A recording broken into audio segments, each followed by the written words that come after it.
So hello everyone. Today we are going to make a rectangular pattern using asterisks in VS Code.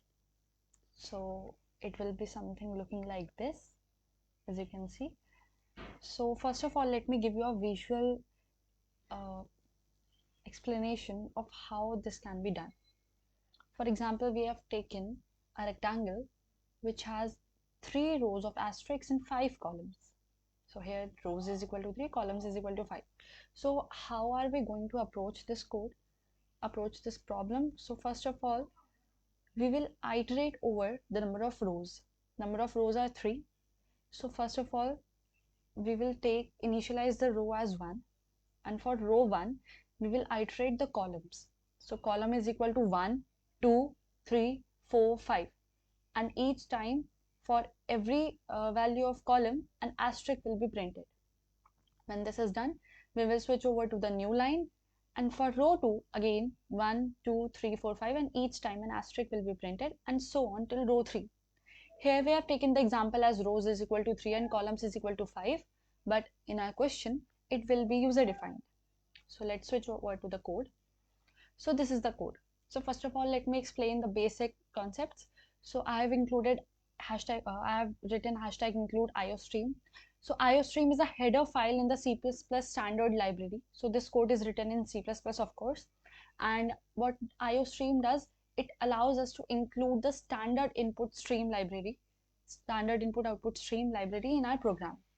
So it is the header file, most basic one. Every time you are writing a C++ program, you have to include this header file. Next, we write using namespace std. The std namespace contains all the standard C++ library functions and objects. And if we don't write this, every time we are writing cout or cin, we will have to write stdcout or stdcin instead of that. So it obviously makes our task easier. Let's switch over to the int main function. Int main function is the main body of a code in which we write our basic and main part of the code. So what we have done is, in C++, we have to declare the variables along with their data types. So first I have declared 2 variables, rows and columns, whose data types are int rows and int columns. Then I have to take the input of the rows and columns from the user. So I have printed a statement. Cout is to print the statement and cin is to take the input. So I have printed the statement for the user that enter the number of rows, and then when the user inputs that number, that gets stored in the variable rows. Cin rows does scanning of the value that is being entered. Then again I have printed the statement enter the number of columns, and then cin columns. So rows and columns are being stored in the variables respectively. Now, as told here, we ran a loop. So what we did was we have to go across 3 rows. So we start from 1 and then go on till whatever number of rows we want, and then inside each row we are going through the number of columns. So same thing we are doing here.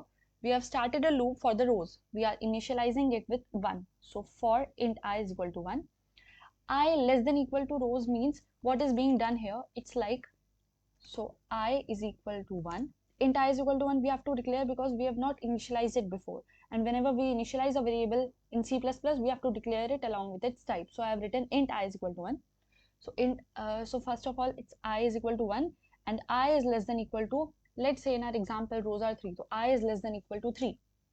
So this is being initialized, and each time we are doing I++. So I++ means the same as I is equal to I plus 1. So each time we will be incrementing the value of I. So first of all, the value of I is equal to 1. We will go inside this loop, the second loop. For int j is equal to 0, j less than columns. So value of j will be j, we are starting again with 1 and we are taking it to less than equal to, let's say the number of columns is 5. And then again each time we are doing j is equal to j plus 1.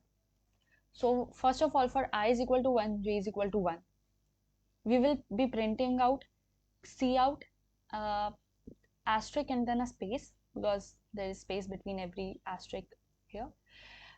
So I is equal to 1, j is equal to 1. Then again this loop ends here and again it goes inside this j loop. So j is equal to 1, then j is equal to 2, then j is equal to 3, then j is equal to 4, then j is equal to 5. Each time this j loop works, an asterisk will be printed. So this first row will be printed here for I is equal to 1. Next, we are done with I is equal to 1. Next, I is equal to 2. So before I is equal to 2, but after we have closed the small for loop, we are printing cout backslash n. So what this backslash n does, it gives a next line. So here one row is completed. We have to move on to the next line. We put backslash n. This is a special character, and we just have to move back. We just have to do backslash n, and we will move to the next line. So next line, here I is equal to 2. Again the same thing. J is equal to 1, 2, 3, 4, 5.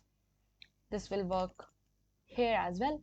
And then again for I is equal to 3, or whatever number of rows we want, it will be printing. Each time it completes a row, it will give a new line. So let's see the execution of the code. Okay, so here it is. So it asks, enter the number of rows. Let's say it is here 3, and enter the number of columns. Let's say 5. It prints a rectangle with 3 rows and 5 columns. Now let's take some other inputs.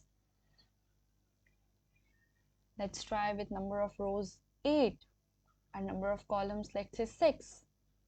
And here it is. So 1, 2, 3, 4, 5, 6, 7, 8. So 8 horizontal rows and 1, 2, 3, 4, 5, 6 number of vertical columns. That's it for this code. Thank you very much.